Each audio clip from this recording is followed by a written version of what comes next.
चलिए, पहला प्रश्न था वायरस के ग्रुप में एचआईवी जो वायरस है, ह्यूमन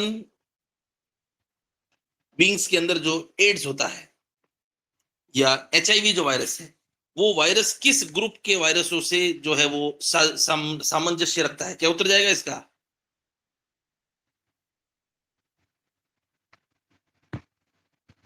आ रही आवाज मेरी?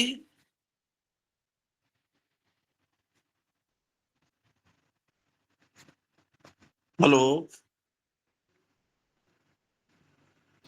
जी सर, आ रही है। बोलते जाइए, उत्तर बोलते जाइए, स्क्रीन दिख रहा है आपको। एचआईवी वायरस कौन से ग्रुप का वायरस है?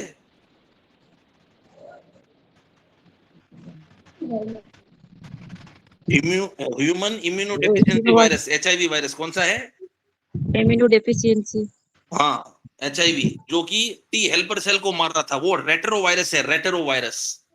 ये जो आंसर है इसका, पहला आंसर है रेट्रो वायरस, और इसके अनुसार दूसरा आंसर मतलब सी आंसर जो लिखा हुआ है इसके अंदर सी, वो आएगा। प्रश्न पत्र के अंदर पहला उत्तर गया था, लेकिन कुल मिला के आंसर है रेट्रो वायरस, सी इसके अंदर है। आपका जो स्क्रीन चल रही है उसमें सी उत्तर है, रेट्रो वायरस। थोड़ा सा इसके बारे में जान लेते हैं। एचआईवी जो वायरस है, ह्यूमन इम्यूनो डेफिशिएंसी वायरस, या जिसको हम एचआईवी वायरस भी बोलते हैं, वो वायरस एड्स को कॉज करता है, पहली चीज। दूसरी चीज, एड्स जो है वो टी हेल्पर सेल्स को मारता है। क्वेश्चन आता है, टी लिम्फोसाइट्स हमारे बॉडी के अंदर जो है वो टी लिम्फोसाइट्स होते हैं। उस टी लिम्फोसाइट जो बचाव करने वाले सेल्स होते हैं, उसमें टी सेल्स होते हैं, टी सेल्स।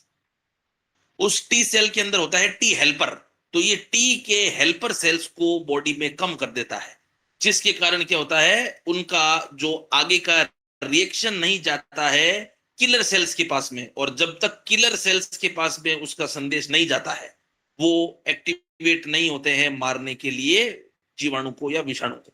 तो कुल मिला के क्वेश्चन आता है, कौन से सेल्स को एड्स का वायरस जो है वो कम कर देता है बॉडी में? T helper cells, T helper cells. और एचआईवी वायरस है, और ये आरएनए वायरस होता है, आरएनए वायरस। नेक्स्ट आइए, प्रसव के तुरंत पश्चात या प्रसव के तुरंत बाद गर्भाशय का वजन कितना होता है? क्या उत्तर जाएगा? लगभग 1 किलो। गर्भाशय जो होता है वो 1000 ग्राम का हो जाता है प्रेगनेंसी के लास्ट मंथ तक, और प्रेगनेंसी जैसे ही अंतिम 9वें मास तक जाती है, उसके बाद में जैसे ही गर्भ का जो है वो निष्कासन होता है, उसके तक जो है अगर गर्भाशय का जो हम भार लें तो वो भार नॉर्मली होता है 1000 ग्राम। और अगर जनरल यूट्रस का वेट पूछे, कुछ नहीं दिया है, नॉर्मल अगर हेल्दी फीमेल के अंदर वेट ऑफ यूट्रस पूछे, तो उत्तर जाएगा आपका क्या? 30 से 60 ग्राम। 30 से 60 ग्राम जो होता है, 30 से 60 ग्राम नॉर्मली जो है वो यूट्रस होता है फीमेल के अंदर। लेकिन अगर वो प्रेगनेंसी है और लास्ट मंथ प्रेगनेंसी में 1000 ग्राम या 1 किलो तक पहुंच सकता है, क्योंकि उसके अंदर जो है वो मेम्ब्रेन बल्की हो जाती है, और गर्भ के पोषण के लिए उसका मेम्ब्रेन जो है वो मोटी होती है, और कला भित्ति मोटी होती वो 1 किलो तक पहुंच जाती है। नेक्स्ट सवाल, लवण रस का क्या विपाक है? ये तो बता दीजिए फटाफट। लवण रस का क्या विपाक बताया था हमने? मधुर विपाक। मधुर विपाक। मधुर और लवण का मधुर, अम्ल का अम्ल, और कटु तित कषाय का क्या विपाक था? कटु। कटु।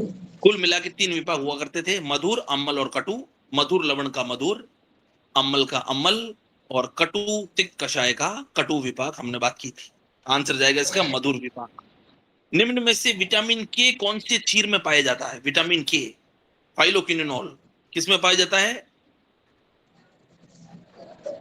ऊंट के अंदर, बकरी में, गाय में, या मनुष्य में? ह्यूमन, मानव दूध, मानव के अंदर, ह्यूमन। इसीलिए गर्भ के बाद में जब शिशु का जन्म होता है, गर्भ काल के बाद में, और शुरू के अंदर मॉडर्न के अंदर भी क्या करते हैं, विटामिन के का इंजेक्शन लगाया जाता है बच्चे की डिलीवरी होते ही। और नेचुरल माता के क्षीर के अंदर भी विटामिन के का इंजेक्शन, ये बोले तो ये विटामिन के दूध के अंदर पाया जाता है, और ये ब्लड को क्लॉट करने में हेल्प करता है। ब्लड को बहाता नहीं है, ब्लड को रोकने का काम करता है विटामिन के। और अगर पूछा जाए मानव दूध के समान कौन से जानवर का दूध है, अगर मानव का दूध नहीं मिल रहा है तो कौन से जानवर का दूध पिलाओगे सबसे पहले? बकरी का दूध। बकरी का दूध। बकरी। पहला उत्तर बकरी जाएगा। बकरी का भी नहीं है तो गाय का आंसर जाएगा। दाल का गाय का दूध सेकंड आंसर करना है, पहले बकरी का दूध सबसे होमोलोगस है ह्यूमन बींग्स के। बकरी नहीं है, गाय भी नहीं है, तो फिर लघु पंचमूल से सिद्ध दूध, लघु पंचमूल से सिद्ध दूध, ये 3 दूधों का क्रम है, पहला बकरी, दूसरा गाय, तीसरा लघु पंचमूल से सिद्ध क्षीर। कौन से अंजन का प्रयोग नित्य कर सकते हैं, रेगुलर डेली कौन सा अंजन लगा सकते हो? स्वरंजन। सोतराजन डी वाला। नित्य अंजन का प्रयोग चरक के अंदर आया है और चरक ने बोला है सौवीरा, सेकंड आंसर। सौवीरा अंजन का प्रयोग रेगुलर कर सकते हो। और रसांजन का प्रयोग कब बताया चरक ने? पंच अष्ट रात्रि, 5 या 8 रात्रि में, बोले तो तीक्ष्ण होता है रसांजन, इसलिए रसांजन का प्रयोग जो है वो 5 से 8 रात्रि में करते हैं, क्योंकि ये श्रावणार्थ नेत्र के अंदर से अश्रु को निकालने का काम करता है, बड़ा तीक्ष्ण होता है, इसलिए रात्रि में प्रयोग करना है इसका, क्योंकि सनरेज से बचने के लिए आंखों में, और 5 से 8 रात्रि में कभी एक बार इसको लगा सकते हैं। सौवीरा रोज लगाना है। और अगर पूछूं अंजन जो है वो महारस है, उपरस है या साधारण रस है? साधारण महारस। अंजन महारस था। साधारण साधारण। और अंजन जो है वो सुश्रुत का श्रेष्ठ कौन सा है? श्रोतांजन। सोतराजन। सुश्रुत का श्रोतांजन श्रेष्ठ। चरक ने बता दिया दोनों, सौवीरा श्रेष्ठ और सौवीरा रोज लगा सकते हैं। चिकित्सा का आधा भाग किसको बोलोगे? बस्ती। बस्ती। बस्ती। और अगर मैं बोल दूं चिकित्सा का आधा भाग सुश्रुत किसको बोलता है? रक्त मोक्षण। रक्त मोक्षण। और अगर मैं तीसरा क्वेश्चन पूछ लूं, शल्य का आधा विषय कौन है? मर्म। मरम। मर्म। शल्य का आधा विषय मरम, चिकित्सा का आधा भाग सुश्रुत के अनुसार रक्त मोक्षण, और चरक ने चिकित्सा का आधा भाग वस्ती बोला है, क्योंकि उत्तर चरक के अनुसार जाएगा, क्योंकि इसके अंदर रक्त मोक्षण ऑप्शन नहीं आया है। अगला प्रश्न पर आइए। स्तनपान के काल में कौन सी गर्भ निरोधक गोली का सेवन सुरक्षित है? अच्छा क्वेश्चन था ये।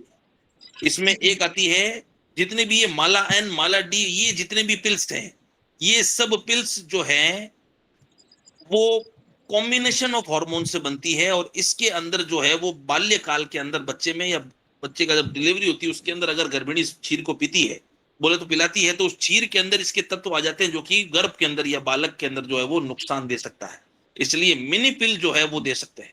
मिनी पिल अगर देनी है इनमें से, वैसे तो स्तनपान के समय कोई भी दवा देने से बचना चाहिए, क्योंकि गर्भ बोले तो भ्रूण जो बोले तो ये बालक जो है वो जो क्षीर का पान कर रहा है उसके क्षीर में कोई भी चीजें तत्व मिला नहीं होना चाहिए। लेकिन फिर भी अगर आपको कोई भी चीज इनमें से देनी है तो उसको आप मिनी पिल के रूप में दे सकते हो। ये सेफ पिल्स है। इसके बारे में भी हम जब बात करेंगे आगे तो एक बार मैं क्लासिफिकेशन आपको बता दूंगा कि इसके अंदर क्या क्या घटक होता है। अभी याद रखो सिर्फ मिनी पिल्स। निम्न में से किस आहार द्रव्य का प्रयोग डेली नहीं करना चाहिए? बोलिए उत्तर। यवक। बिल्कुल सही उत्तर है यवक। यवक। यव को खा सकते हो, घी ले सकते हो, मूंग ले सकते हो, सेंधा नमक ले सकते हो, आमलकी का सेवन कर सकते हो, अंतरिक्ष जल पी सकते हो, मधु का सेवन कर सकते हो। चरक सूत्र 5 के अंदर दिया है ये नित्य सेवनीय आहार, लेकिन यवक नहीं खाना है। यव खा सकते हो, यवक नहीं खाना है। यवक होती है ओट्स, जो ओट्स आप खाते हो आजकल उसको यवक बोलते हैं। जई जई जिसको बोलते हैं जई, जई का सेवन रेगुलर नहीं करना। मानसिक दोष कौन से हैं? रज और तम। रज और तम, बिल्कुल ठीक है। रज और तम मानसिक दोष है, बिल्कुल ठीक है। और सत्व को मानसिक दोष नहीं बोला है, इसलिए सत्व नहीं है, रज और तम मानसिक दोष। निम्न में से संप्राप्ति का पर्याय कौन सा है इन चारों में से? जाति।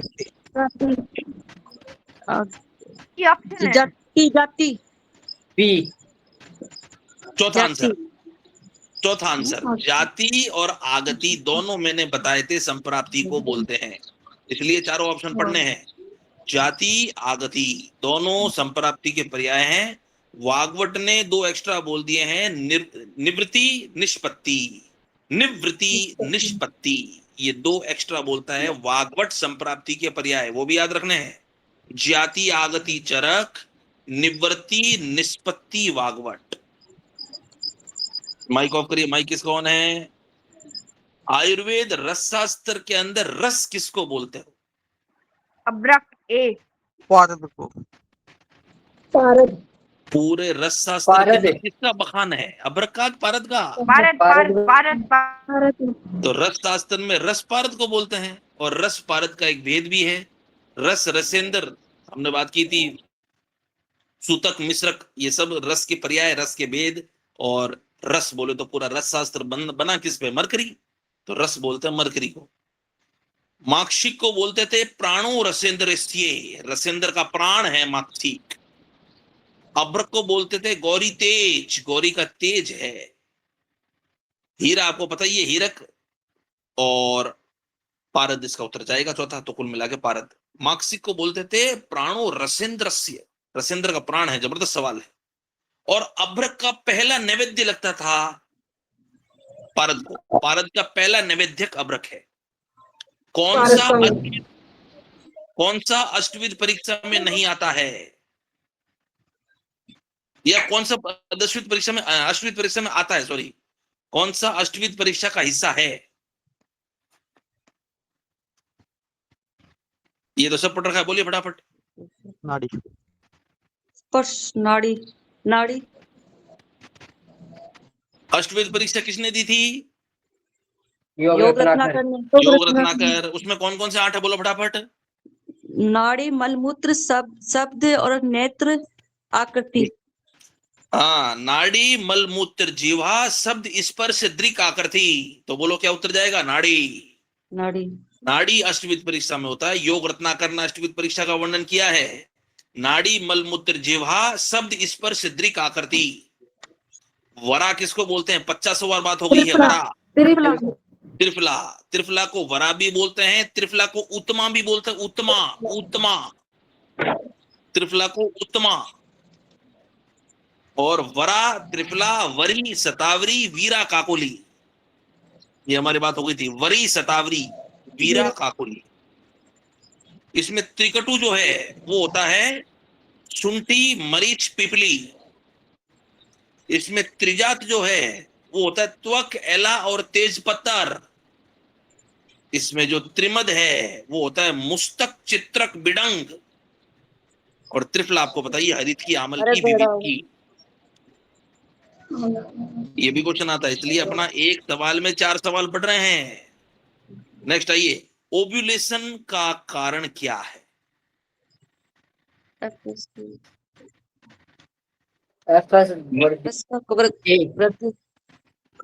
उत्तर जाएगा क्या?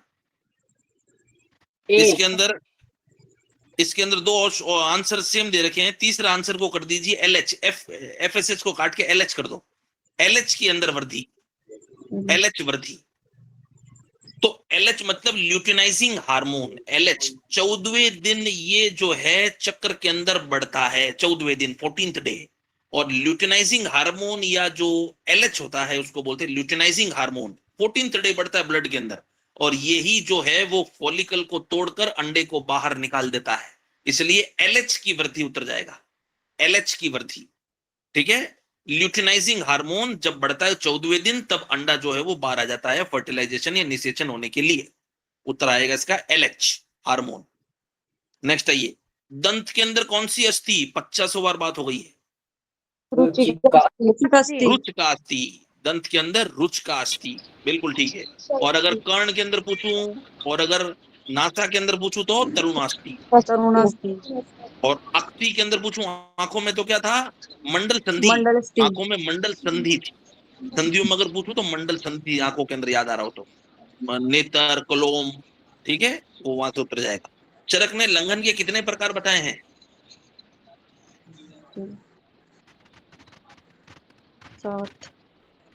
20। चरक ने लंघन बताए हैं 10। गोला मारो। चतुष्ट प्रकार संशुद्धि, क्षुत, पिपासा, ऐसा करके 10 आए हैं। 4 प्रकार की शुद्धि, क्षुधा, पिपासा, आहव ऐसे करके 10 में लिखवा दूंगा एक साथ, याद रखिए 10 होते हैं, ठीक है। उसके अंदर 4 तो शुद्धि ही आती है।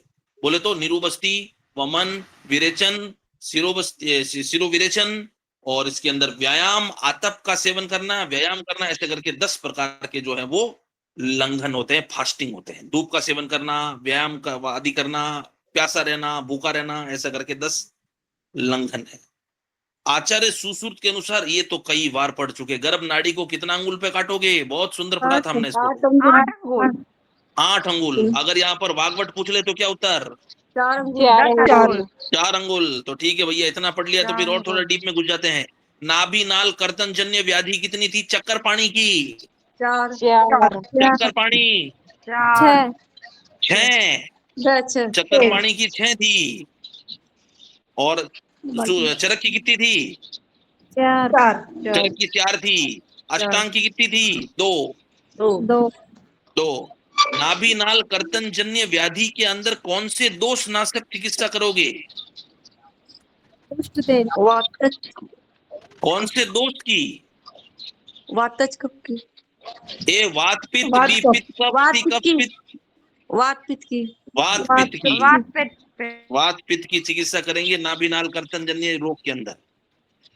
यमल गर्भ का कारण क्या है? अगर गर्भ जो है वो यमल हो रहा है तो उसका कारण क्या है? वायु, यमल गर्भ में दोनों कारण है, पूर्व कर्म प्लस वायु, दोनों आंसर है। पूर्व कर्म प्लस वायु यमल गर्भ में कारण है, याद रखना है, अच्छी तरह याद रखना है। पूर्व जन्म के कर्म प्लस वायु चरक के अनुसार। जब 2 गर्भ हो जाते हैं, यमल गर्भ हो जाते हैं, ट्विंस हो जाते हैं, चरक के अनुसार कौन सा अधारणीय वेग नहीं है? वाष्प, प्रश्न को ढंग से पढ़ के आराम से उत्तर देना। अधारणीय वेग नहीं है। सर ए अमिथ्या, उद्गार हमने पढ़ा था, वासप हमने पढ़ा था, श्रमजन्य निश्वास हमने पढ़ा था। अभिद्या जो होता है वो धारणीय वेग होता है, अधारणीय नहीं होता है, धारणीय वेग। अभिद्या का मतलब होता है पर धन की इच्छा। माइक बंद करिए, बार बार नहीं बोलना पड़े, अब मैं क्लास से निकालूंगा बाहर। अभिद्या का मतलब होता है पर धन की इच्छा, और अभिद्या मतलब होता है मानसिक वेग, और इसको तो धारण करना है, बाकी सबको धारण नहीं करना। इसलिए प्रश्न को ढंग से पढ़ना है। क्वेश्चन जब आता है वो नहीं बोल रहा है कि है बोल रहा है कि, ये थोड़ा सा ध्यान रखना, कंफ्यूज करता है। त्रिविध रोग कौन से हैं? शारीरिक, मानसिक, त्रिविध रोग कौन से पढ़े थे हमने? डी उत्तर इसका। नीच नीज, आगंतुज, मानसिक। मानस, नीज, आगंतुज और मानसिक, ये जो थे वो 3 का जो था वो युग्म था, बोले तो पेड़ थे, जिसके अंदर हम पढ़ रहे थे त्रिविध रोग, या 3 रोग के आयतन, बोलो एक ही बात है। अधारणीय वेग की संख्या हजारों बार पढ़ चुके हैं। 13 13। उद्गार के स्थान पे कास, कास के स्थान पे उद्गार, उद्गार के स्थान पे कास कौन मान रहा था? वाग्वट। उद्गार के स्थान पे कास मान रहा था, लेकिन उसकी भी कितनी थी? उसकी भी 13 थी, वाग्वट की भी 13 है, लेकिन वो उद्गार के स्थान पे कास मान रहा था, इतना ही फर्क था। हाथ की स्वच्छता के लिए उपयोग किए जाने वाला एजेंटों में सबसे प्रभावी कौन सा है?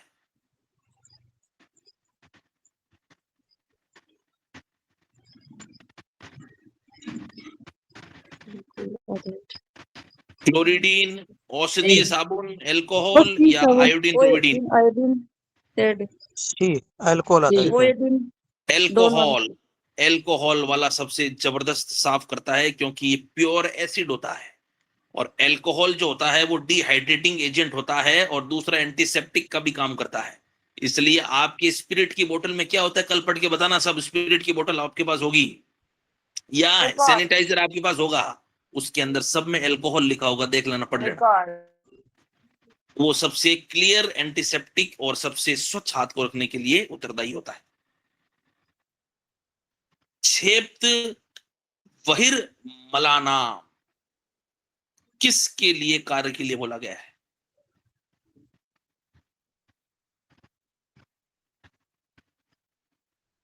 सभी मलों को पूर्ण रूप से बॉडी से बाहर क्षेपित करता है कौन?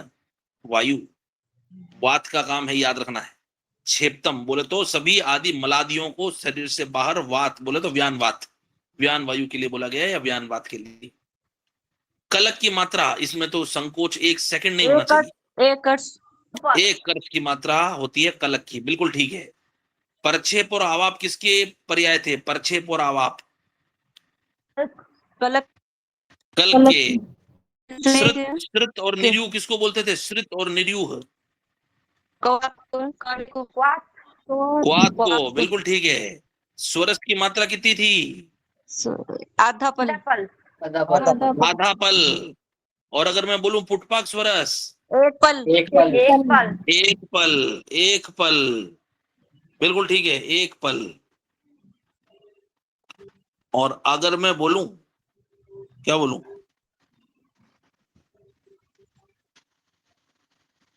चूर्ण की मात्रा कितनी थी?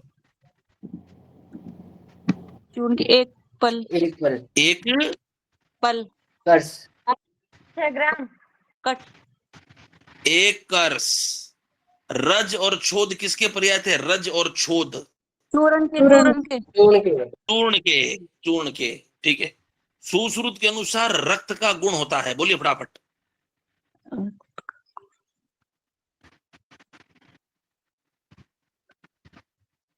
अनुक्षण शीत और मधुर। रक्त क्या होता है? उष्ण उष्ण और रक्त मधुर। ना उष्ण होता है ना शीत होता है। दूसरा आंसर, अनउष्ण शीत मधुर। मधुर होता है और ना गर्म होता है ना ठंडा होता है, इसलिए इसको बफर सॉल्यूशन भी बोलते हैं। हमने पढ़ा था मॉडर्न के अंदर, आधुनिक विज्ञान जब हमने पढ़ा था, बफर। बफर का मतलब होता है ना ये गर्म है ना ठंडा है, अनउष्ण शीत और मधुर। और रक्त को अगर कोई बोल दे, कौन सा आचार्य चौथा दोष बोलता है? सुश्रुत सुश्रुत।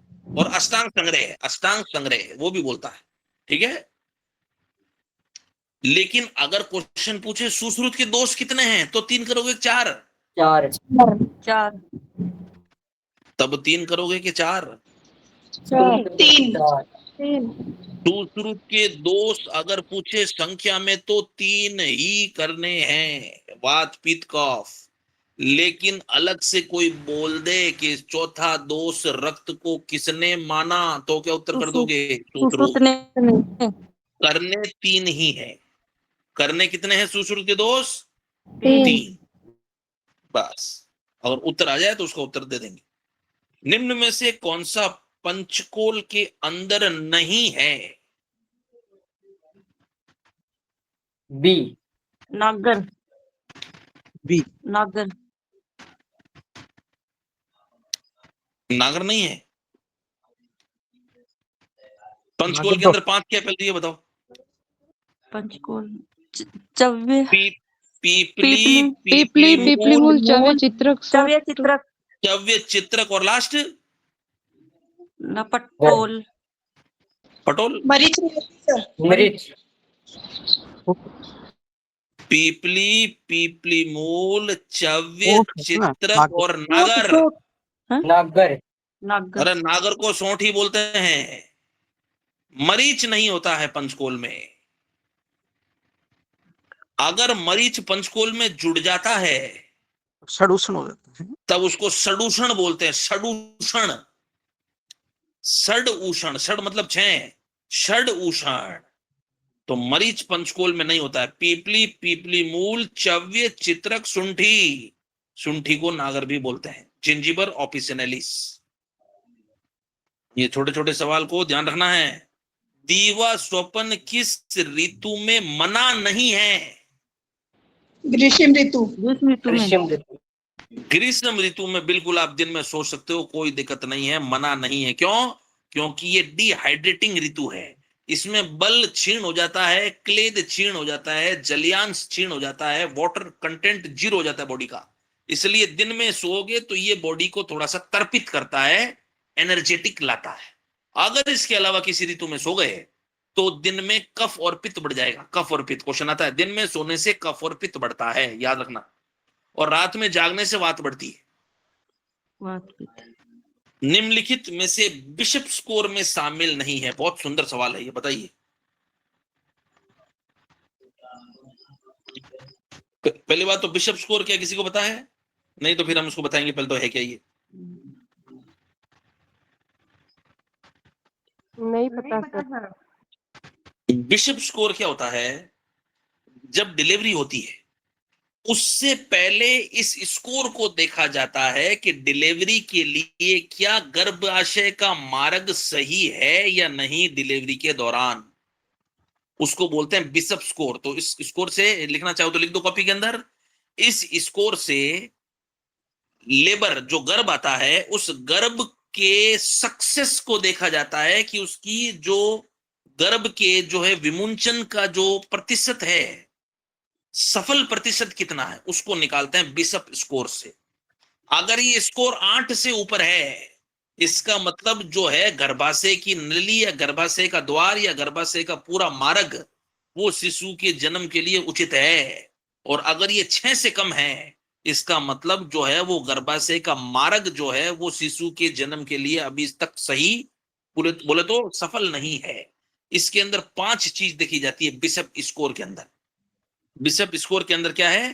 5 चीज देखते हैं। कितनी गर्भाशय नाल विस्फारित हुई है, डायलेट हुई है, कितना सर्विक्स की जो भित्तियां हैं वो कमजोर होके पतली हो गई है, कितना गर्भ का भाग सिर का नीचे गर्भाशय से नीचे उतर चुका है, गर्भाशय की जो नीचे का पार्ट है सर्विक्स वो कितना सॉफ्ट हो गया है, और उस गर्भ की पोजीशन क्या है इस समय डिलीवरी के दौरान।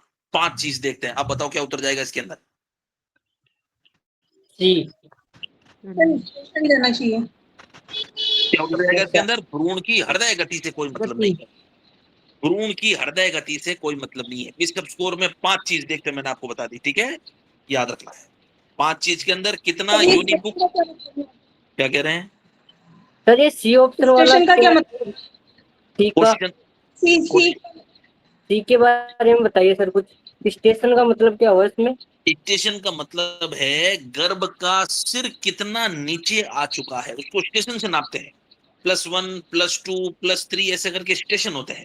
स्टेशन का मतलब है बच्चे का सिर जो है वो उस हड्डी में कितना चला जा चुका है, माता की पेल्विस के अंदर कितना आ गया है, उसकी पोजीशन को स्टेशन बोलते हैं। समझा की बात? तो कुल मिला के बिशप स्कोर में 5 चीजें देखते हैं। कितना योनि का मुख जो है वो विस्फारित हुआ है, पहली चीज। कितना जो है वो सर्विक्स जो है वो पतली हुई है, दूसरी चीज। कितना बच्चे का सिर जो है वो पेल्विस के अंदर फंस चुका है, तीसरी चीज। कितना सर्विक्स जो है वो उसकी सॉफ्ट है या हार्ड है, चौथी चीज। और 5वां, सर्विक्स की लोकेशन क्या है गर्भ के विमुंचन के दौरान। तो इसके अंदर अब कौन सा चीज नहीं आई? हृदय गति। हृदय गति से कोई मतलब नहीं है बिशप स्कोर का। बहुत सुंदर सवाल है, अच्छी तरह याद रखना है। 5 चीजें मैंने बताई। नेक्स्ट आइए।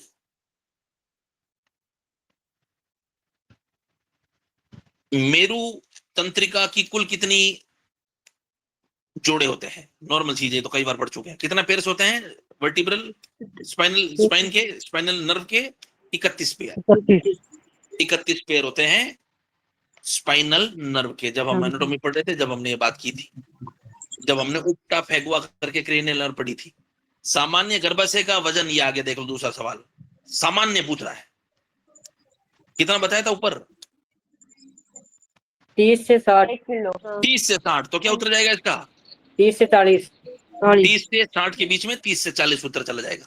और अगर बोले तो गर्भाशय अगर है कब? प्रेगनेंसी के पश्चात, डिलीवरी से पहले, तब कितना हो जाएगा? 1 किलो। 1 किलो। तब 1 किलो हो जाएगा। याद रखना है, ठीक है? दोनों सवाल याद रखना है। नवजात शिशु की श्वसन दर कितनी होती है नॉर्मल? सब पढ़ रखा है ये।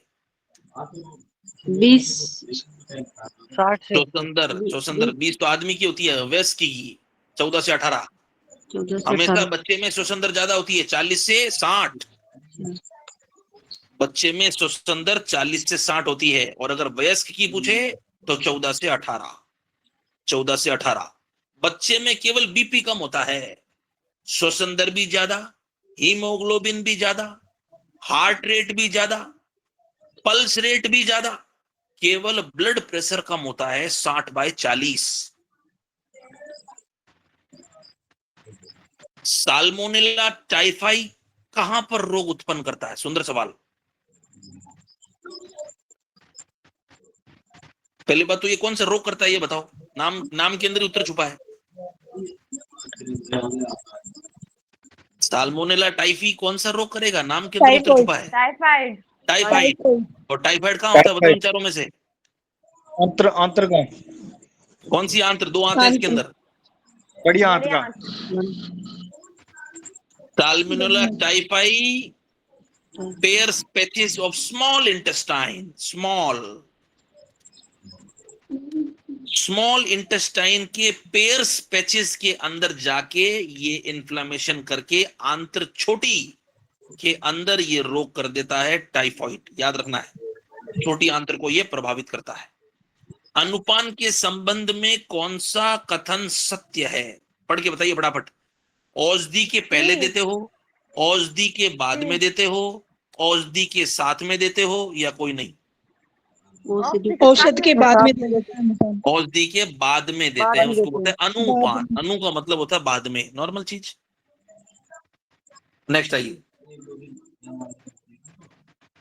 संवेदन के अयोग्य व्यक्ति कौन सा है? किन में संवेदन नहीं करोगे? तिमिर। कामलम कर दोगे? उपरोक्त सभी। ऑप्शन सभी पढ़ने हैं। उपरोक्त सभी है सर। संवेदन को तिमिर में भी नहीं करोगे क्योंकि आलोचक पित्त है आंखों के अंदर। संवेदन को कामला में भी नहीं करोगे क्योंकि पित्त और रक्त भरा पड़ा है। संवेदन को उदर रोग में भी नहीं करोगे क्योंकि पानी जो है वो उदर के अंदर संचित हो चुका है। आंसर जाएगा सभी। याद रखना है। नवजात शिशु की देखभाल के दिशा निर्देश के अनुसार अचानक शिशु मृत्यु सिंड्रोम के जोखिम को कम करने के लिए नवजात शिशु को नींद की अवस्था या नींद की किस अवस्था में रखने की सिफारिश दी जाती है? लेटरन अवस्था। बाकी जितनी भी अवस्थाएं हैं वो सब अवस्थाएं जो है वो रोग कर सकती है, रोग बढ़ा सकती है। उल्टा लेटने में भी दिक्कत है, टेंडलबर में भी दिक्कत है, लेटल में भी दिक्कत। सुपाइन पोजीशन, सुपाइन पोजीशन के अंदर बेबी पूरा एक्सपोज्ड रहता है, पूरा अंग प्रत्यंग उसके दिखते हैं, जितने रिफ्लेक्सेस हैं वो भी दिखते हैं, बॉडी में जो भी डिस्कलरेशन है वो भी देख सकते हो। इसलिए सुपाइन पोजीशन के अंदर जो है वो रिस्क कम रहता है। बोले तो सुपाइन मतलब शवासन। ये तो हमने अभी पढ़ा था लास्ट क्लास के अंदर। कौन से एक प्रकार का रोगी का बेड का भी उदाहरण है? फाउस्टल सैया। ए। फाउलर्स। फाउलर्स। ए। फाउलर्स बेड हमने पढ़ा था। फाउलर्स बेड, तो ये बेड भी उदाहरण है फाउलर्स बेड। क्रेडल तो हमने पढ़ा था, अलग चीज थी, जो ले रहे थे काम में किसमें? बर्न के पेशेंट के अंदर। फुट रेस्ट जो होता है वो पैरों के लिए होता है, उससे कोई मतलब नहीं है। फाउलर्स जो था वो एक प्रकार का बेड था, हमने बात की थी, जिसके अंदर पेशेंट को रिकम्बेंट बैठा रहे थे 45 डिग्री 30 डिग्री। याद आ रहा है? Semi Fowler, full Fowler, half Fowler, वो फाउलर बेड था। चरक ने अष्ट विधि विशेष आयतन में किसका उल्लेख नहीं किया है? नहीं, राशि का। राशि का नहीं किया है। प्रकृतिकरण, संयोग, राशि, देश काल, उपयोग, संस्थान, उपयोगिता। अब बोलो क्या उत्तर है? प्रकृतिकरण, संयोग, राशि, देश काल, उपयोग, संस्थान, उपयोगिता। अभी भी नहीं बता पा रहे?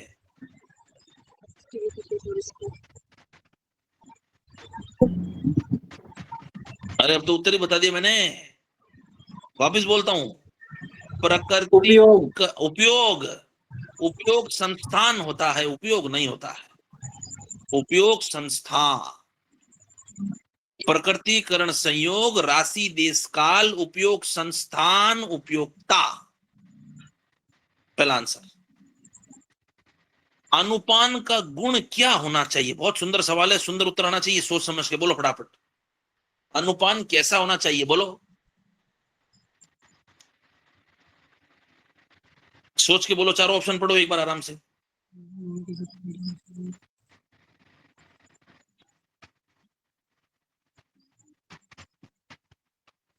उत्तर जल्दी भी देना, थोड़ा 1 घंटा नहीं लगाना।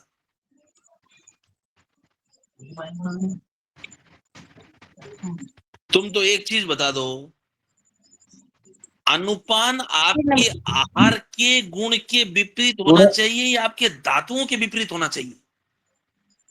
आहार के गुणों के विपरीत होना चाहिए, धातुओं के विपरीत नहीं होना चाहिए। मेरा धातुओं के प्रश्न सुनो विपरीत पहले, नहीं होना चाहिए। मेरा प्रश्न सुनिए। अनुपान आपके आहार के उल्टा होना चाहिए या धातुओं के उल्टा होना चाहिए? आहार के उल्टा। आहार के उल्टा। उल्टा होना। आहार के उल्टा होना चाहिए। धातुओं के विपरीत हो गया तो धातुओं मार के देगा। उल्टा। धातुओं के विपरीत हो गया तो आदमी को मार देगा। तो धातु के विपरीत नहीं होना चाहिए। अब ऑप्शन देखो, धातु के विपरीत नहीं कौन से ऑप्शन है? ए। ए ए भी है और डी भी है। देखो डी में भी लिखा है, लेकिन आहार के गुण के विपरीत होना चाहिए। अब वो उत्तर कौन सा है? आहार के गुणों के विपरीत और धातुओं के विपरीत नहीं। आगे बात समझ में? भाई मेरे को बताओ, एक मोटा व्यक्ति है, क्या उसको मैं मधुर रस का अनुपान दूंगा या कटु रस का अनुपान दूंगा? मोटे व्यक्ति को कटु रस का सर। कटु रस का। कटु इसका रस का। मतलब ये उसके आहार के उल्टा हुआ कि नहीं हुआ? आहार के विपरीत हुआ कि नहीं हुआ? हुआ। हुआ। क्या मैं मोटे आदमी के रक्त या मांस या मेद के विपरीत कोई चीज दे सकता हूं? वो तो मर जाएगा। धातुओं के विपरीत नहीं देना है, आहार के गुणों के विपरीत होना चाहिए। अगर आप मान लो मधुर रस ज्यादा खा लेते हो तो अनुपान के अंदर क्या मधुर चाशनी पीते हो या कटु रस खाते हो? कटु रस। कटु रस, क्योंकि आहार के विपरीत खाना है आपको। आहार के समान खा लिया तो और वो दोष बढ़ जाएगा। इसलिए अनुपान वो होता है जो आहार के विपरीत लेकिन धातुओं के सम होना चाहिए, धातुओं के विपरीत नहीं होना चाहिए। प्लाज्मोडियम की किस प्रजाति को सबसे खतरनाक मलेरिया बोलते हैं? Plasmodium malaria. कौन सा? C option. सी वाला। नाम बोलिए। Plasmodium malaria. सी। प्लाज्मोडियम का कौन सा मलेरिया सबसे घातक प्रजाति है? फाल्सीपेरम।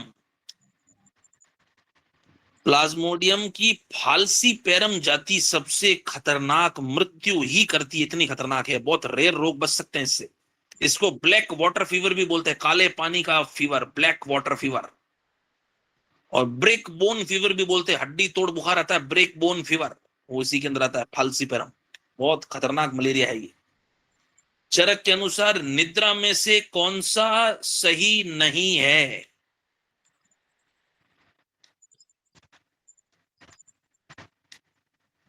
कौन सी निद्रा नहीं मानी चरक ने? आगुंतिक डी वाली।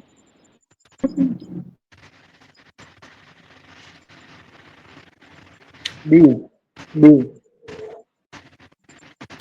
नाम बोलिए, नाम। रज्जु भवा। बिल्कुल सही उत्तर है। रज से नींद थोड़ी आती है, रज तो नींद उड़ाती है भाई। रज कोई नींद नहीं है, तम से नींद आती है, तो बिल्कुल तमो भवा नींद है। चरक की निद्रा कितनी है? 6। रात्रि स्वभाव बिल्कुल निद्रा है। आगंतुकी अरिष्ट रोग वाली बिल्कुल निद्रा है, लेकिन रज से कभी नींद नहीं आती है। रजो भवा कोई नींद नहीं है। सुश्रुत की निद्रा 3, चरक की निद्रा 6, अष्टांग हृदय की निद्रा 7। चरक के अनुसार ये आओ, अब इसके अंदर आओ। अब ये तुम मिलान करो, इसको भी हमने कई बार पढ़ा लिया है, बुलाओ मेरा मिलान करो फटाफट। श्रुत पर्यार ददात्वम किसका गुण था?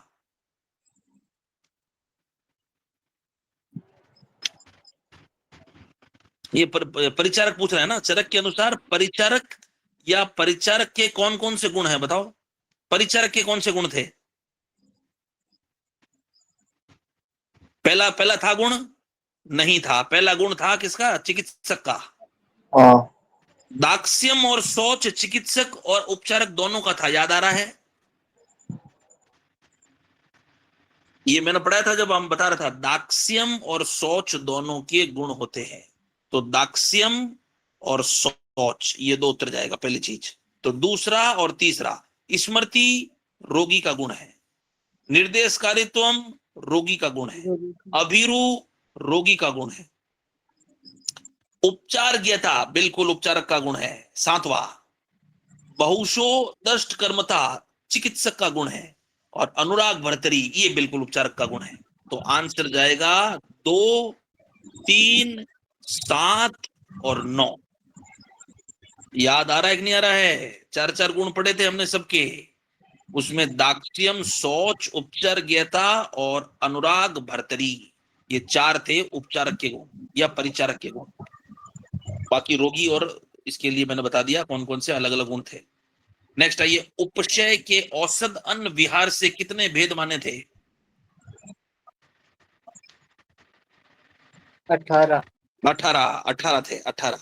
एक टेबल रह गई थी अपनी, इसको मैं बताऊंगा ना, इसको मैं नोट डाउन कर लेता हूं, उसको मैं आपको समझाऊंगा। उपचय 18 प्रकार के होते हैं। चक्कर के इसके आगे लिख दो, चक्कर ने उपसे 18 बताए हैं, और वो कौन से हैं इसको मैंने एक बार डिटेल में थोड़ा सा मैंने बात की थी, लेकिन इसको वापस मैं समझाऊंगा आपको ताकि आपका क्लियर हो जाए।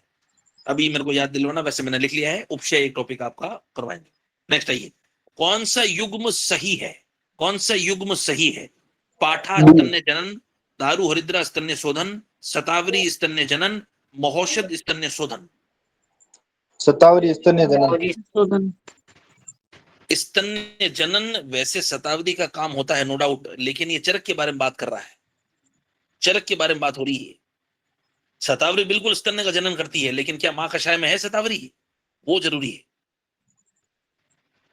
पाठा, Mahaushadh, dash dash dash dash, सुरदारू, दारू, ये सब थे स्तन्य शोधन। चौथा आंसर जाएगा इसका, बोले तो महौषध वाला आंसर जाएगा इसके अंदर से। पहला आंसर महौषध जो है वो स्तन्य शोधन मां कसाय का द्रव्य है, और पाठा भी है, लेकिन इसने पाठा को स्तन्य जनन लिखा, इसलिए उत्तर गलत हो गया।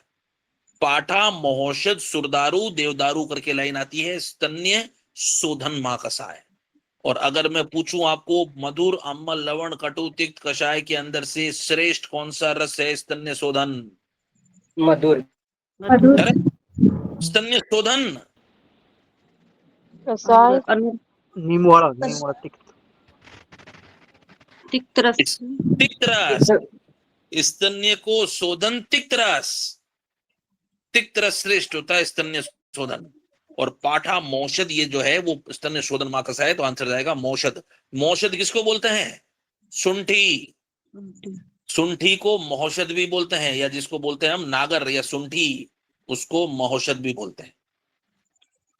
नेक्स्ट आइए, ये तो आपको मुंह जबानी याद है। गर्भ के अंदर कौन से मास में मानसूणित का क्षय और गर्भ की मानसूणित की वृद्धि?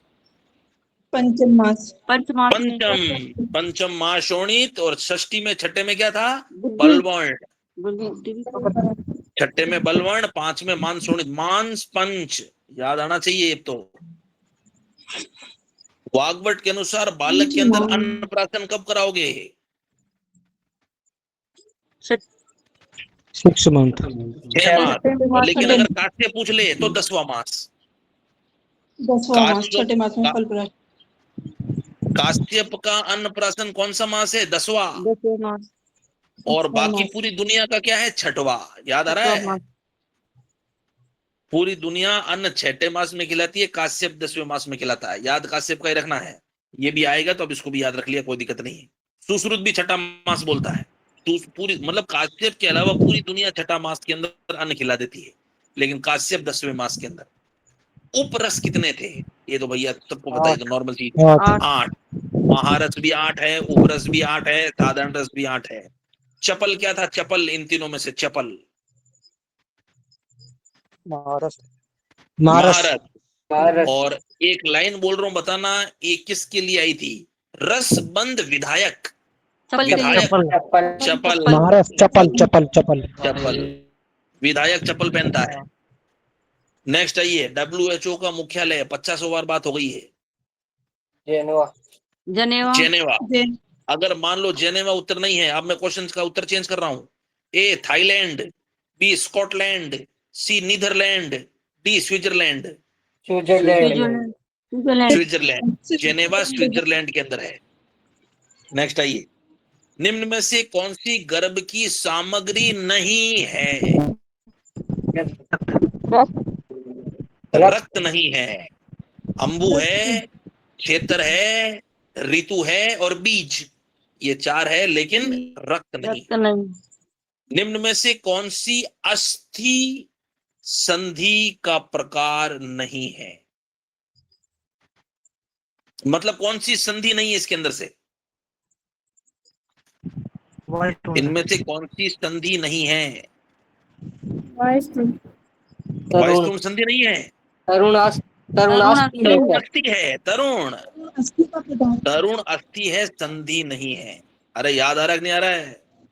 आ रहा है सर। तरुण अस्थि है कि नहीं? नासा कान के अंदर थी ना तरुण अस्थि। वायुस्तुंड संधि है, मंडल संधि है, परतर संधि है, तुन्न सेवनी संधि है, हमने पढ़ी थी 8 प्रकार की, उसमें तरुण अस्थि थी। आदान काल की ऋतु गलत नहीं होना चाहिए, बहुत कॉन्सेप्चुअल पढ़ाया था। आदान काल की 3 ऋतु बताओ। शिशिर, बसंत, शरद। शिशिर, बसंत और तीसरी कौन सी? ग्रीष्म। शिशिर, बसंत, ग्रीष्म। ग्रीष्म। शिशिर, वसंत और ग्रीष्म, चौथा आंसर। और अगर मैं आपको पूछ लूं दूसरा, आदान काल की जगह विसर काल, उत्तर बताओ क्या आएगा? वर्षा, हेमंत। वर्षा, हेमंत। इसके अलावा शरद, बची हुई हेमंत। 3, इसके अलावा बची हुई 3 कर दो, सोचना थोड़ी है। वर्षा, शरद और हेमंत।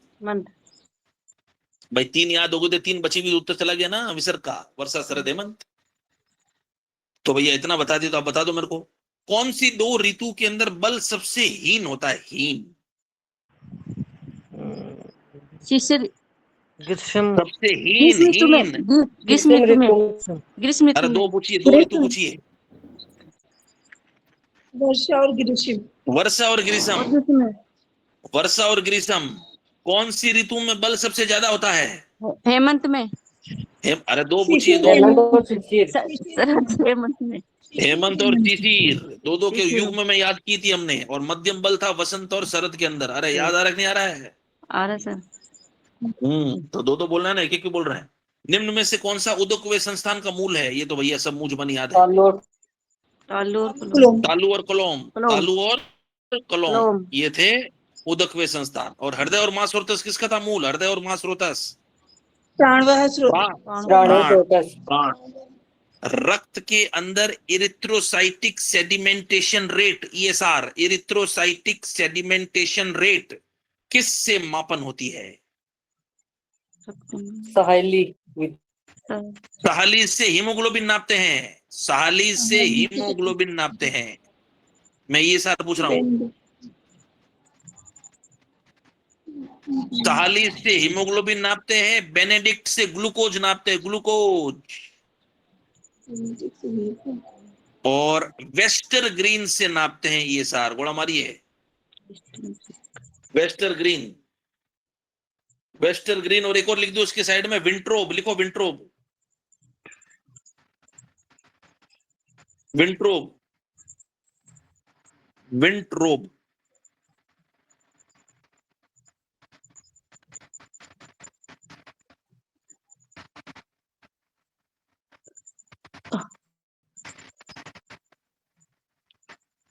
विंट्रोब, ठीक है, विंट्रोब और वेस्टर ग्रीन, ये 2 चीज है जिससे ईएसआर नापते। तो ईएसआर की फुल फॉर्म है इरिथ्रोसाइटिक सेडिमेंटेशन रेट। इरिथ्रोसाइट बोले तो आरबीसी कितना नीचे बैठ रहा है। चरक के सुसुर के अनुसार आशय कितना है? बोलो फटाफट। 8। वैसे अगर ऑप्शन में चेंज कर रहा हूं, ऑप्शन चेंज कर रहा हूं, सुसुर के अनुसार आशय हैं 12, 8, 20 और 7। तो भी 8 ही है। 12, 20, 8, 7। 7 है। पहला आशय का उत्तर 7 करोगे, क्योंकि वो पुरुष में होते हैं, या पुरुष के अनुसार उसका वर्गीकरण 7 दिया है। फिर मैंने बोला था स्त्री में एक एक्स्ट्रा आशय कौन सा हो गया? गर्भाशय, इसलिए उत्तर चला गया 8। अब वो तो अच्छी बात है, इसके अंदर 7 ऑप्शन नहीं है, नहीं तो आपने 8 कर दिया। 7 ऑप्शन पहला करना है, ठीक है, याद रखना है। 8वां स्त्री, इसका मतलब ये क्वेश्चन स्त्री के लिए पूछा गया है। 8 आंसर जाएगा। सुश्रुत के अनुसार पित्त का स्थान बताइए, अब गलती नहीं होनी चाहिए। क्या पढ़ा था हमने पित्त का स्थान? पक्वाशय के मध्य। पक्वाशय पक्वाशय के मध्य या मध्य। पक्वाशय आमाशय के मध्य? पक्वाशय के मध्य। पक्वाशय के मध्य कैसे पित्त होगा? मध्य तो किसी दो के बीच में होता है ना। पक्वाशय आमाशय के मध्य। आमाशय पक्वाशय, के मध्य। आमाशय और पक्वाशय के मध्य में ग्रहणी होती है, इसलिए आमाशय पक्वाशय मध्य बोला है सुश्रुत में। और जो ये वाग्वट है वो बोलता है नाभि। वाग्वट पित्त का स्थान नाभि, वाग्वट ने पित्त का स्थान नाभि रत्र विशेषतः है, नाभि बोला है। ठीक है, याद रखना है। और चरक ने जो है वो पित्त का स्थान आमाशय बोला है, चरक ने पित्त का स्थान आमाशय बोला है। नर्सिंग दिवस कब मनाया जाता है? अभी मनाया है 12 मई। 12 मई। अंतरराष्ट्रीय फ्लोरेंस नाइटिंगेल बर्थडे आता है 12 मई, अभी गई है। निम्न में से कौन सा दशमूल का घटक नहीं है? मांसपर्णी।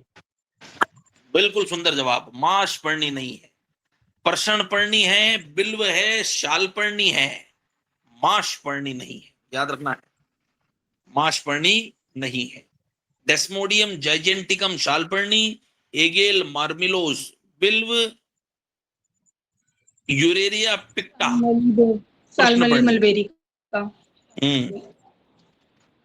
प्रश्नपर्णी अलग है, और शालपर्णी डेस्मोडियम जाइजेंटिकम, और मांसपर्णी जो है वो दशमूल में नहीं आता है। टाइफाइड का संक्रमण निम्न में से किससे होता है? टाइफाइड किससे फैलता है? दूषित जल और भोजन से। दूषित जल और भोजन से। पीक ओरल रूट, दूषित जल और भोजन से। ये आ गया। आयुर्वेद के अनुसार माता का क्षीर नहीं है तो कौन से जानवर को याद करोगे सबसे पहले? अजा को, बकरी या गाय? तो आंसर है बकरी या गाय, बकरी या गाय। सुश्रुत के अनुसार आर्तव का निर्माण किस धातु से होता है? रक्त धातु से, सुश्रुत के अनुसार रक्त से। सुश्रुत के अनुसार आर्तव का निर्माण किस धातु से होता है? सुश्रुत के अंदर रस धातु से होता है। रस से। और दूसरी चीज, चरक के अनुसार आर्तव किसका उपधातु है? किस धातु की उपधातु है आर्तव? रस की। अरे चरक ने उपधातु रस की मानी है क्या? स्तन्य और आर्तव, रस की उपधातु, याद आ रहा है? स्तन्य और आर्तव। जी सर।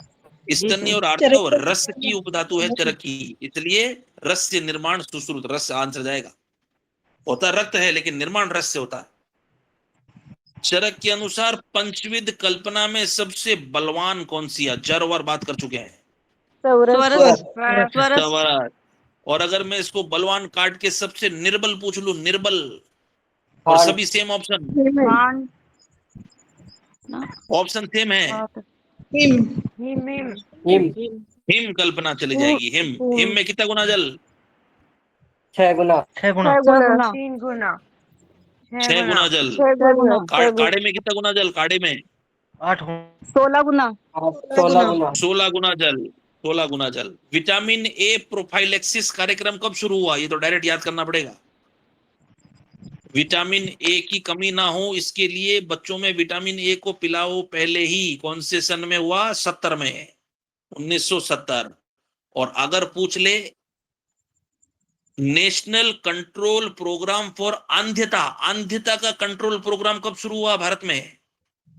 76। कैसे याद रखोगे? सुश्रुत के नेत्र रोग 76 होते हैं। सुश्रुत के नेत्र रोग 76 होते हैं, इसलिए आंध्य कार्यक्रम, नेत्र का कार्यक्रम क्षेत्र में शुरू किया। स्तन्य स्त्राव कौन से हार्मोन से होता है? दूध का निर्माण, स्तन्य स्त्रवण निर्माण, बोलो, ये मैंने बताया था आपको।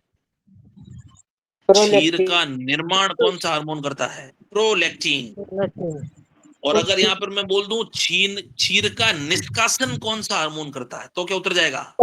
ऑक्सीटोसिन। ऑक्सीटोसिन। ऑक्सीटोसिन क्षीर को बनाएगा प्रोलैक्टिन, निकालेगा ऑक्सीटोसिन। नेक्स्ट आइए, दिए गए विकल्पों में संबंधित शब्द का चयन कीजिए। मलेरिया प्लाज्मोडियम से फैलता है तो काला आजार किससे फैलेगा?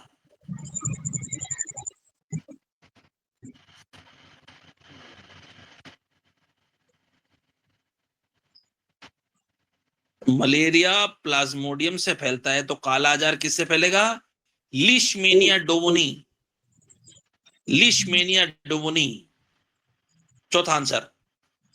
और एंटीमीबा हिस्टोलाइटिका पहला आंसर जो है, इसके अंदर जो आपका तीसरा ऑप्शन जो है एंटीमीबा हिस्टोलाइटिका तीसरा, उससे रोग होता है कौन सा? प्रवाहिका। एमीबियासिस ये प्रवाहिका करता है तीसरा। दूसरा जो लिखा है निसेरिया गोनोरिया, ये रोग करता है sexually transmitted disease STD gonorrhoea. Gonorrhoea रोग करता है। पहला जो लिखा है वाउचेरिया बेनक्राफ्टाई, ये करता है हाथी पांव, सलीपद, हाथी पांव, सलीपद। और चौथा आंसर है ये करता है काला आजार। याद रखना है। ये बताओ, ये तो मैंने अच्छी तरह से आपको बताया था, बहुत इंपॉर्टेंट सवाल, बहुत जबरदस्त सवाल है। निम्न में से कौन सा 10विध परीक्षीय भाव नहीं है? निदान। बहुत सुंदर, बहुत ही सुंदर जवाब, निदान। हमने पढ़ा था, याद आ रहा है? कारण, करण, कार्योनि, कार्य, अनुबंध, याद आ रहा है नहीं? उपाय, उसके अंदर निदान कहीं नहीं आ रहा है। निदान परीक्षीय भाव नहीं है, ये हमने उस समय पढ़ा था डिटेल के अंदर। चरक के अनुसार पुंसवन संस्कार किस नक्षत्र में है? पूरी दुनिया के सब कौन से नक्षत्र में काम करते हैं? पुष्य नक्षत्र में, इसमें तो सोचना ही नहीं है। स्वर्ण प्राशन कराओ चाहे कुछ भी कराओ, पुष्य नक्षत्र। पित्तज व्याधियों की श्रेष्ठ चिकित्सा क्या है? ये बहुत कॉमन सवाल है। पित्त में क्या कराओगे? बस सिर्फ विरेचन कराओगे? ऑप्शन के हिसाब से उत्तर दो। विरेचन और घृतपान। विरेचन और घृत या तेल? घृतपान। घृत पित्त को जीतने में श्रेष्ठ होता है। विरेचन से तो पित्त निकलता ही निकलता है। तो विरेचन और घी ये पित्त शामक होते हैं, मधु कफ शामक होता है, तेल वात शामक होता है। पवित्र वृश्य आयुष्यम किसके लिए बोला गया है? ये हमने स्वस्थ व्रत में पढ़ा था। पवित्र वृश्य आयुष्यम,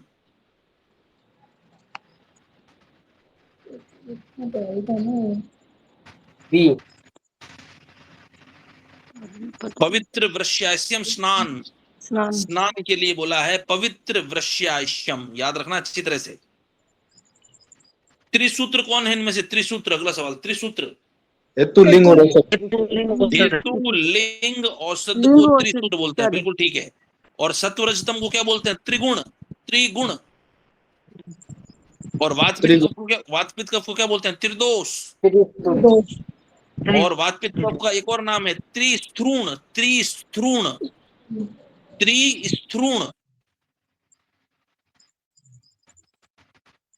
त्रिस्थ्रूण, ये बोला था काश्यप ने। नेक्स्ट सवाल है, सुश्रुत की अस्थियों की संख्या कितनी है शाखाओं में? सुंदर सवाल। कैसे याद कराया था? याद आ रहा है? 120 आया याद? 120 टोटल 300 संधि थी, 120 थी शाखाओं में। याद आ रहा हो तो सब याद कराया था इसको। पहला हमेशा बड़ा होता है, फिर माइनस करके आंसर निकाल लेंगे। पांट की मात्रा कितनी है? ये तो बड़ा सुंदर सवाल। 4 पल, 2 पल। पांट कितनी होता है? 2 पल। 4 पल। 4 पल। 2 पल। पांट 4 पल। 2 पल। 2 पल। काड़ा 2 पल, पांट 2 पल और हिम 2 पल। पूरी दुनिया 2 पल है। केवल कल्क जो है वो 1 कर्स है और स्वरस आधा पल है। तो स्वरस कल्क के बाद में क्वात, हिम, फांड सब 2 पल थी। ये गलत नहीं होना चाहिए। सुश्रुत के अनुसार बुद्धि कौन से महीने में? छठे महीने में। तो जब 6 महीने में बुद्धि आ गई तो आप गलत क्यों उत्तर बोलते हैं? जब आपकी बुद्धि 6 महीने भी आ गई है तो प्रश्न गलत क्यों हो रहा है भाई? इसका मतलब 6 महीने बीते नहीं है या 6 महीने में बुद्धि नहीं आई है? सबके 6 महीने बीत गया ना गर्भ काल के, तब तो ये बुद्धि आनी चाहिए। चलिए, तो पंचमे मने षष्ठे बुद्धि, छठवें मास में बुद्धि आती थी। तो सबके पास है बुद्धि, इसका मतलब। सुश्रुत के अनुसार गर्भाशय की आकृति बहुत सुंदर, कई बार बताया, गाय नहीं पढ़ा रहा था जब। गर्भाशय की आकृति कैसे पढ़ाई थी? मत्स्य मुखा का रोहित रोहित रोहित रोहित शंख नाभि के समान योनि की आकृति थी। शंख नाभि के आगे लिख दो योनि की आकृति। शंख नाभि योनि की आकृति थी और रोहित मत्स्य था गर्भाशय। अरे याद आ रहा है कि नहीं आ रहा है? गायनी जी सर।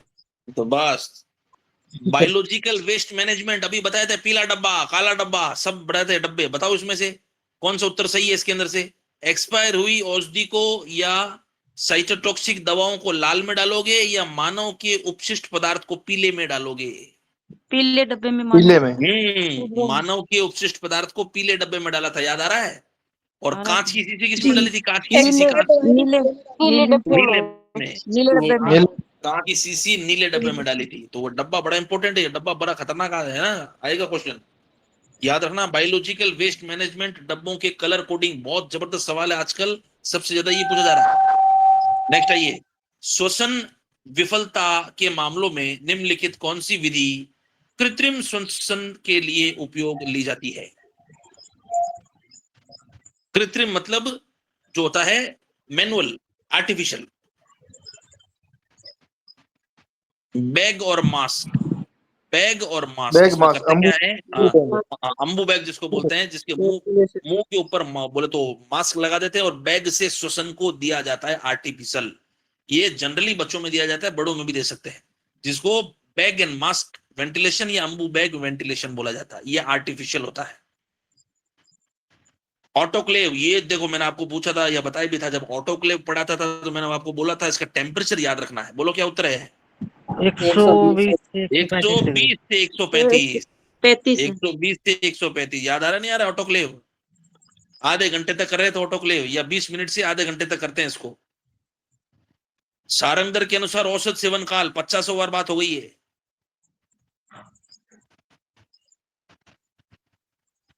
कितने?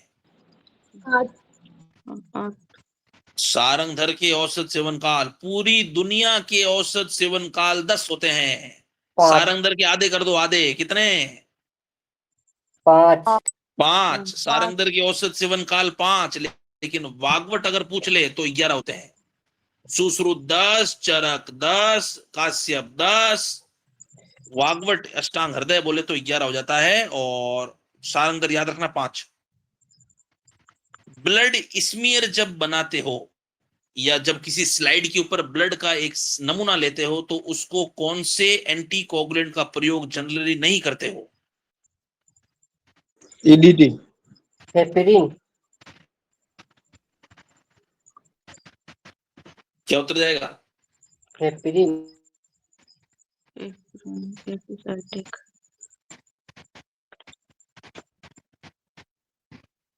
क्या उत्तर है इसका? EDT. Triple oxalate, triple oxalate का प्रयोग नहीं करते। ये एक अलग जो है वो सब्सटेंस है ऑक्सिलेट्स, इसका ब्लड कोगुलेशन से कोई रिलेशन नहीं है।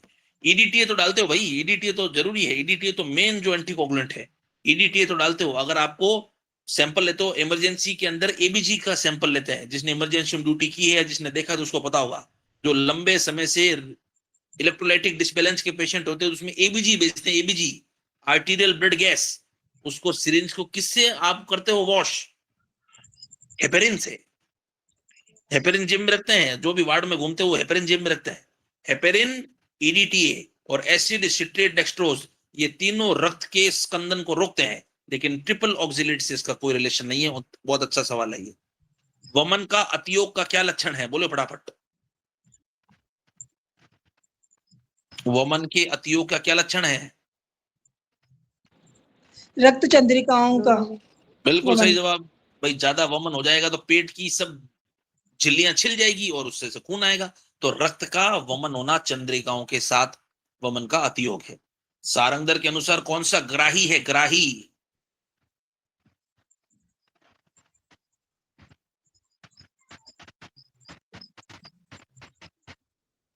गज पीपली। उत्तर देते समय ऑप्शन सभी पढ़ने हैं। शुंठी, स्क्रीनिंग में पीपली, जीरक सभी जो है वो ग्राही है, सभी ग्राही है। सारंगधर के अनुसार जब हमने पढ़ा था द्रव्य गुण तो टेबल पढ़ी थी, उसमें ग्राही, दीपान, पाचन, अनुलोमन, स्त्रंसन, भेदन, रेचन सब पढ़े थे। उसमें एग्जाम्पल में ये भी था। चरक के अनुसार श्रेष्ठ विषनाशक कौन सा है? बार बार नहीं बोलना पड़े, सब ये पढ़ा रखा है। C. Series, albizia lebbeck series. Fallopian tube की लंबाई कितनी होती है? पढ़ाया था मैंने एनाटॉमी के अंदर, 10 0.5 10 नहीं 5 centimetre. Fallopian tube 10 centimetre. Urethra male, ureter भी 10 सेंटीमीटर, ये 10-10 सेंटीमीटर होती है। और फेलोपियन ट्यूब भी 10 सेंटीमीटर। हंसोदक कौन सी ऋतु का जल है? सुंदर सवाल। शरद ऋतु का। शरद ऋतु के अंदर सभी जो जल है वो निर्मल हो जाते हैं, विष रहित। शरद ऋतु को हंसोदक बोलते हैं, जिसको भाव प्रकाश ने और हारित ने अंशुदक बोला है। अंशुदक चीज एक ही है। राष्ट्रीय मानसिक स्वास्थ्य कार्यक्रम कब आया था? ये तो याद रखना डायरेक्ट। कौन सा? 82 के अंदर आया था स्वास्थ्य मानसिक मेंटल हेल्थ प्रोग्राम। शरण किसका काम है? शरणात इति डैश, शरणात इति सिरा। सिरा शरण करती है, धमनी धमन करती है, तो सिरा नॉर्मल सवाल है, निरुक्ति से सवाल आ गया। नवजात शिशु का कंठ और मुख किससे शोधन किया था? बताओ फटाफट। जब हमने पढ़ा था प्राण प्रत्यागमन, तेंदव सर्पी से। चरक की अस्थियां कितनी है? ये बोलने की आवश्यकता नहीं पड़नी चाहिए। 360। 360 और सुश्रुत की 300 और आधुनिक की 206। तीन ऑप्शन है इसके अंदर। आधुनिक की 206, सुश्रुत की 300, चरक की 360। भेषज के कितने प्रकार हैं? भेषज के 2 प्रकार है, बाधन और सानुबाधन। बाधन और सानुबाधन भेषज के 2 प्रकार है, बाधन सानुबाधन। बंधन बांधने के तरीके को कहते हैं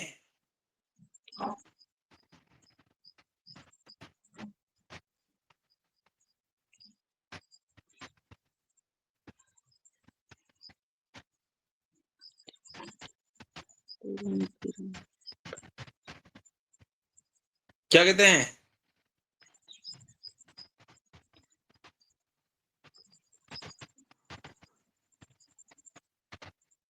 बी।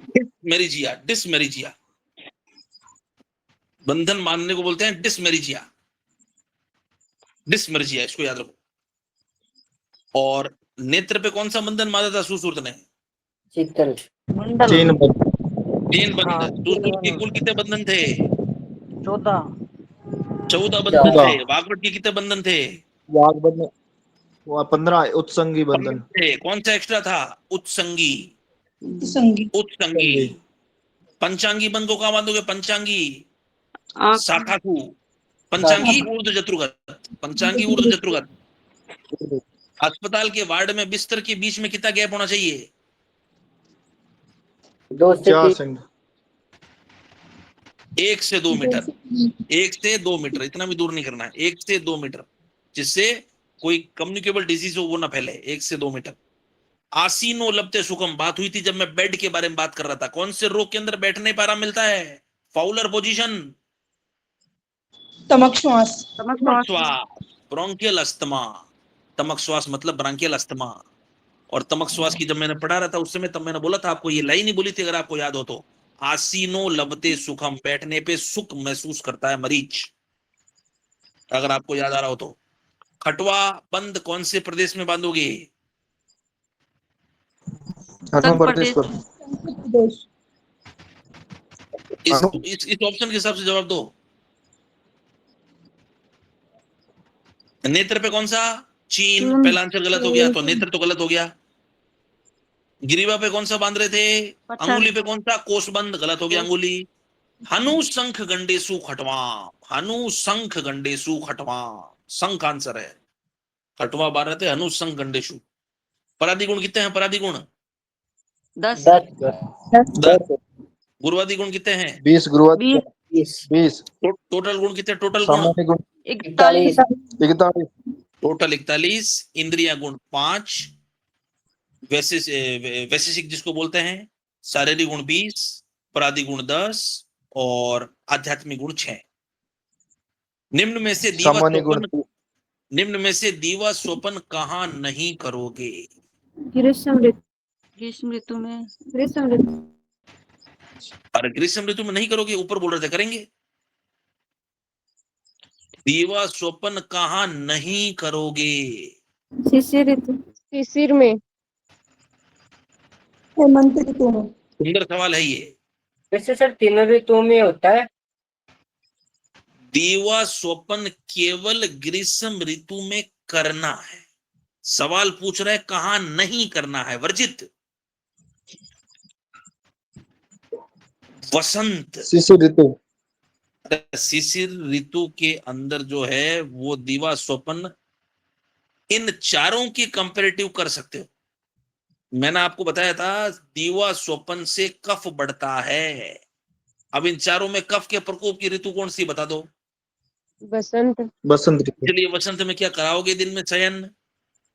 नहीं कराएंगे सर, सॉरी सर। इसलिए उत्तर क्या जाएगा? इन चारों ऑप्शन के अंदर मोर करेक्ट कह रहा हूं मैं, वसंत। समझ की बात? और अगर बोले कि इन चारों ऋतु में किसमें दीवा स्वपन कराओगे तो क्या उत्तर जाएगा? तो जाएगा ग्रीष्म। ग्रीष्म ऋतु ग्रीष्म तब ग्रीष्म जाएगा। केवल इसी में करा सकते हो। मना सब में है, लेकिन सब में भी सबका राजा वसंत है, क्योंकि डायरेक्ट कफ बढ़ रहा है। प्रसव के समय अपरा और शिशु के भार का अनुपात कितना होता है? 1.6 बी वाला। हाँ, 1:6। अपरा लगभग आधा किलो की होती है और शिशु लगभग 2.5 से 3 किलो का होता है। तो आधा किलो से 3.5 किलो, लगभग 1:6 का रेशियो होता है, याद रखना। निम्न में से कौन सा ओज का गुण है? विशद ओज का गुण है। विशद तो ओज का उल्टा गुण होता है, शीत गुण। शीत गुण। ओज ठंडा ठंडा कूल कूल होता है। शीत गुण उष्ण नहीं होता है, विशद नहीं होता है, तीक्ष्ण नहीं होता है। अस्पताल से जो संक्रमण फैलते हैं उसको क्या बोलता है? चित्र मैंने पढ़ाया था इस लाइन को, ये मैंने बिल्कुल पढ़ाया था आपको इसके अंदर, किसमें? फंडामेंटल में। नासोकोमियल ए वाला। नोस्कोमियल इन्फेक्शन, नोस्कोमियल इन्फेक्शन पहला आंसर। नोस्कोमियल इन्फेक्शन जो अस्पताल से इन्फेक्शन फैलते हैं। रात्रि नींद का दूसरा नाम क्या है? रात्रि स्वभावज नींद का दूसरा नाम भूधात्री निंद्रा। भूतधात्री। कौन सी है? भूधात्री। बिल्कुल, भूधात्री निद्रा। चरक के अनुसार मन के कितने गुण हैं? 2 अणुत्व एकत्व। एकत्वम द्वे गुणे मने स्मृतो। 2। वर्ण के कितने स्थान हैं?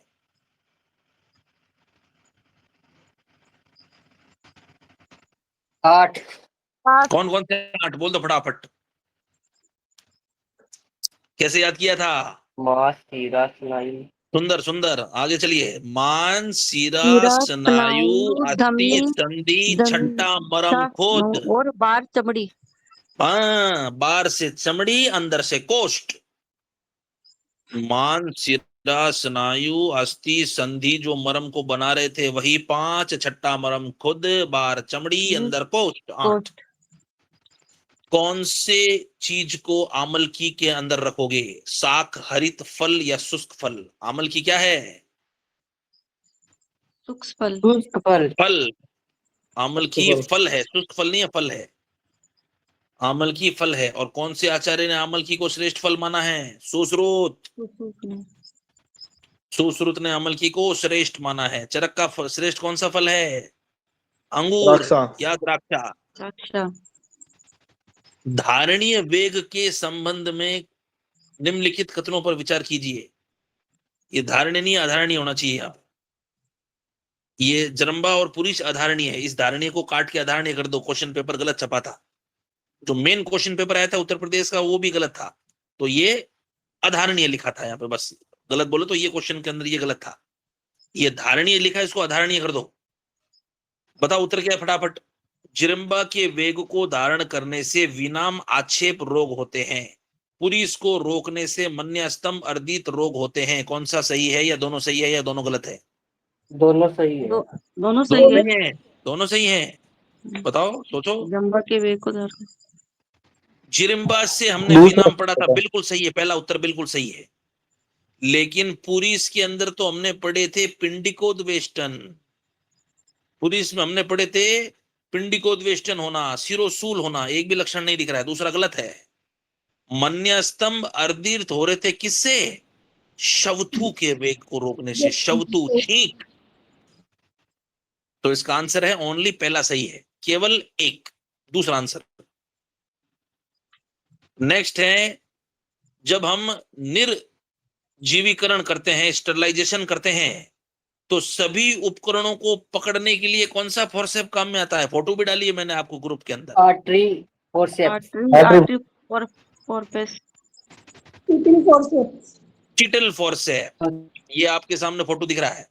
इस चिटल फोर्सेप से सभी चीजों को पकड़ने में काम में आता है। आर्टरी से तो छोटी छोटी चमड़ियों को पकड़ते हैं, बेबकॉक से भी दूसरा काम करते हैं, एलिस से भी जो है वो ऊतकों को पकड़ते हैं। चिटल फोर्सेप आपको दिख रही है, इस चिटल फोर्सेप से अन्य सभी तंत्रों को या यंत्रों को पकड़ते हैं, चिटल फोर्सेप। ठीक है, याद रखना। निम्न में से कौन सा वात सामक रस है? आप बताओ, इसके अंदर तो बोलने की आवश्यकता नहीं है, ये तो नर्सरी के बच्चे को भी आता है। वात सामक रस कौन सा है? लवण। सभी है। केवल लवण? सभी। सभी। मधुर अम्ल लवण। मधुर अम्ल लवण सभी। अरे ये तो बहुत साधारण सवाल है, तो सवाल ही नहीं है, तो ये तो हवा है। ये तो मधुर अम्ल लवण से वात कम होगा और इन चीजों से वात कफ बढ़ जाएगा, एक ही बात है। धी धरती स्मृति का विभ्रंश होना कौन सा रोग कहलाता है, या किसकी परिभाषा इन चारों में से? प्रज्ञापराध। बहुत सुंदर, प्रज्ञापराध। धी धरती स्मृति विभ्रंश कुरुते तद अशुभम, प्रज्ञापराध तद कुर्यातम, सर्वे दोष प्रकोपणम, सभी दोषों का प्रकोप करता है। जुगुप्सा चिकित्सा किस रोग में देते हैं? बहुत सुंदर, बोलो फटाफट, जुगुप्सा चिकित्सा किस रोग में? पुष्ट। पहले बात तो ये बताओ, जुगुप्सा चिकित्सा होती क्या है?